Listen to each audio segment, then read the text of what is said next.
ET 찾기가 시작됐어요. 확실해요. 제임스 웹 망원경의 성공적인 발사와 함께 지구형 행성을 찾는 건 세계적인 관심사가 되었어요. 제임스 웹 망원경 외에 다른 도구들도 좋은 지구형 후보들을 찾는 데 사용되고 있어요. 테스 위성과 케플러 망원경은 다른 지구를 찾는 데에 선두를 달리고 있어요. 몇 가지 귀찮은 철학적인 질문의 의혹을 없애고 난 후 우린 이 두 가지 연구에 대해 자세히 살펴보고 또 제임스 웹 망원경이 찾으려 하는 게 뭔지 볼 거예요. 그럼 우린 왜 지구와 비슷한 행성을 찾고 있는 거죠? 할 수 있으니까요. 지구에 있는 망원경 기술의 놀라운 발전은 초정밀 별빛 관찰을 가능케 했으며 이건 외계 행성들의 초기 발견으로 이어졌어요. 행성이 항성 주위를 도는 동안 행성과 항성 사이에 중력의 상호작용이 있어요. 서로를 끌어당기죠. 항성을 끌어당기는 행성의 힘이 행성이나 행성들이 항성 주위를 돌 때 별빛을 앞뒤로 아주 조금 흔들리게 해요.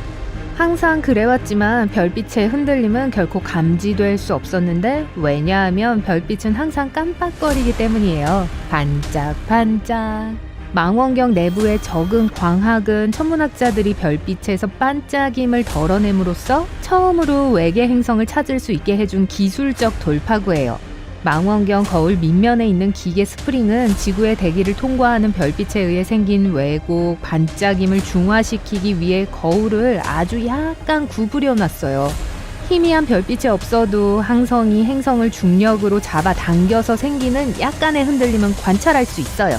흔들림이 클수록 더 많은 행성들이 있죠. 이것은 외계 행성 발견의 측성법이라고 불려요. 좀 어렵죠? 별빛의 흔들리는 패턴을 분석함으로써 전체 항성계와 문자 그대로 수천 개의 외계 행성이 근처 항성 주위에 존재하고 있다고 추론되었어요. 그러나 행성들 자체는 보이지 않았죠. 갑자기 우리의 태양계가 더 이상 특별하지 않게 되었어요. 천문학자들이 모든 항성에 행성이 있을 거라는 피할 수 없는 결론에 흥분하게 되었어요. 이 가슴 아픈 질문을 하지 않을 수가 없게 됐어요. 지구는 특별한가? 아니면 다른 지구들도 존재할까? 였죠. 지구와 비슷한 행성을 찾는 게 뭐 그리 큰일인 거죠? 선진국이 지구와 같은 행성을 찾는 데 쓰는 모든 재정적 자원을 고려한다면 의심의 여지 없이 확실히 큰일이라고 말할 수 있어요. 11조 9,500억 원을 들여 발사한 제임스 웹 망원경, 6,575억 원을 들인 케플러 우주망원경, 그리고 2,391억 원을 들인 테스 위성을 포함하면 지구와 같은 행성을 찾기 위한 투자는 확실히 놀랄만 하죠.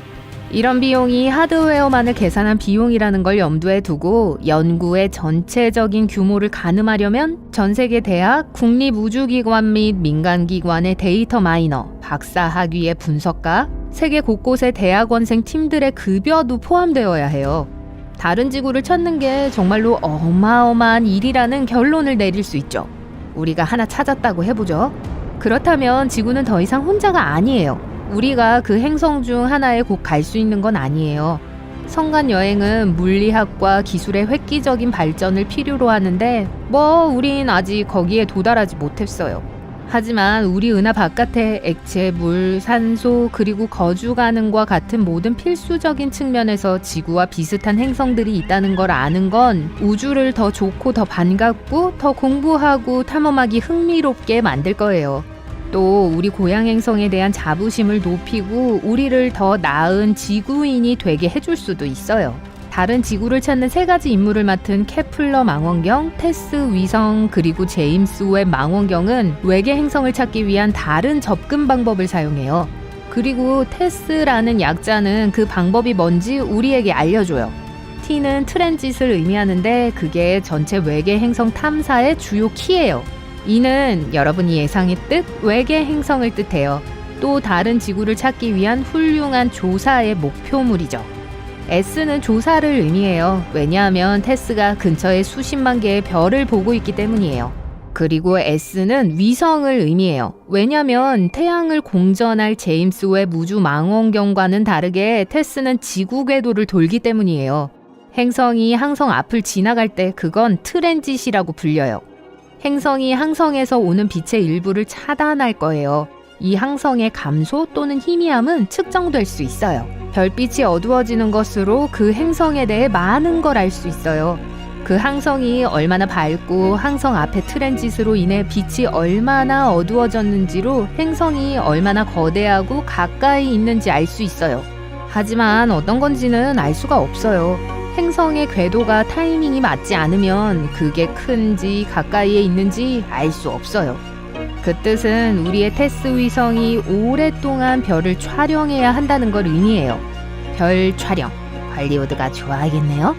테스 위성에는 망원경이 없어요. 가능한 한 많은 별들, 수십만 개의 별들을 라이브로 장기간 촬영하기 위해 4개의 CCD 카메라를 사용해요. 왜 그렇게 많냐고요?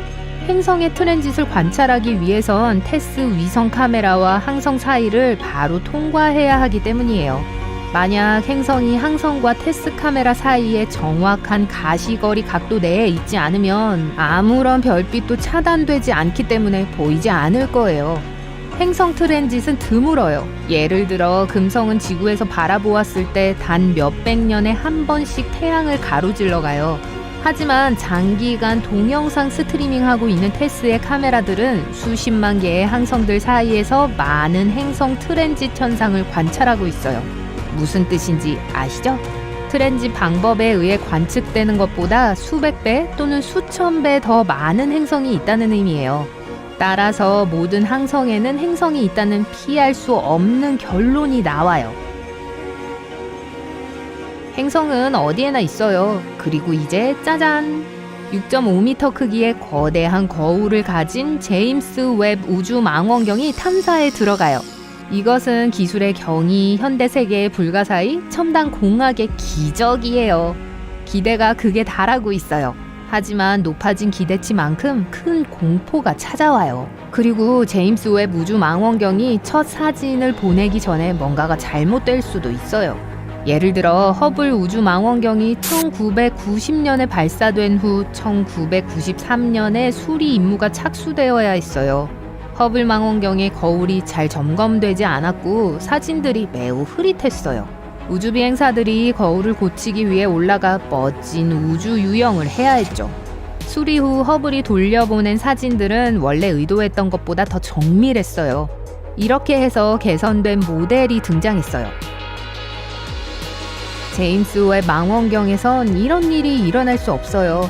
허블 우주 망원경은 지구 궤도를 돌고 우주 비행사들이 접근할 수 있어요.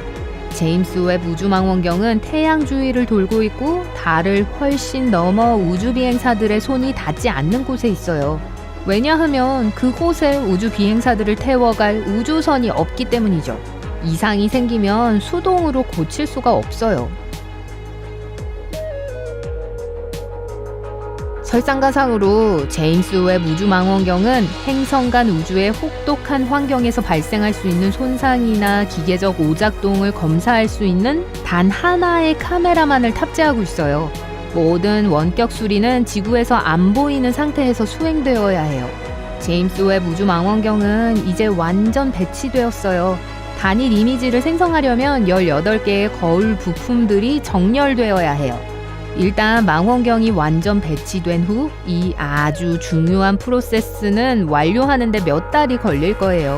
망원경의 최초 268개의 관측 임무 중 70개가 외계 행성을 목표로 하고 있어요. 이전에 외계 행성 탐사 데이터를 사용하면 외계 행성을 찾는데 시간 낭비할 필요가 없을 거예요. 이미 위치와 궤도는 알고 있어요. 제임스 웹 망원경이 바로 추적할 거예요. 제임스 웹 우주 망원경은 허블 우주 망원경이나 가시광선을 보는 일반 망원경과 같은 의미의 광학 망원경이 아니에요. 이것은 적외선을 봐요.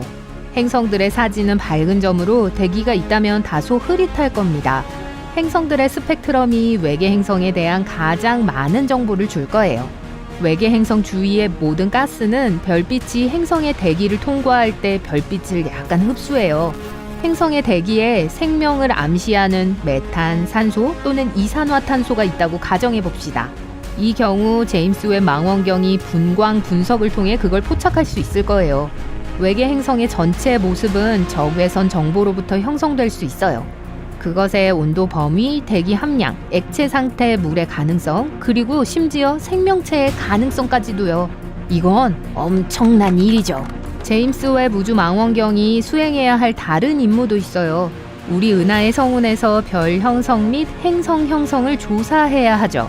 태양계가 어떻게 형성되는지 이해하는 건 또 다른 지구를 찾는 연구의 일부예요. 적외선을 감지함으로써 제임스 웹 우주 망원경은 먼 은하들, 먼지와 가스에 의해 가시광선이 차단된 은하들을 유심히 관찰할 거예요. 이 먼 은하들은 빅뱅 직후에 형성되었어요. 은하 형성은 제임스 웹 망원경의 핵심 임무예요. 제일 멀리 있는 은하들이 아주 빠르게 가속하며 멀어지면서 방출하는 빛이 가시광선 스펙트럼의 주파수보다 낮게 뻗어 적외선으로 방출되고 있어요. 이 훌륭한 망원경은 이전에 보이지 않았던 이 은하들을 관측할 수 있어요. 우리는 우주를 계속 빠른 속도로 팽창시키고 있는 신비로운 암흑 에너지에 대해 알 수 있기를 바라고 있어요. 제임스 웹 우주 망원경이 우리 모두가 살고 있는 이 놀라운 우주에 대한 지식을 상당히 확장시켜 줄 거라는 기대가 커요.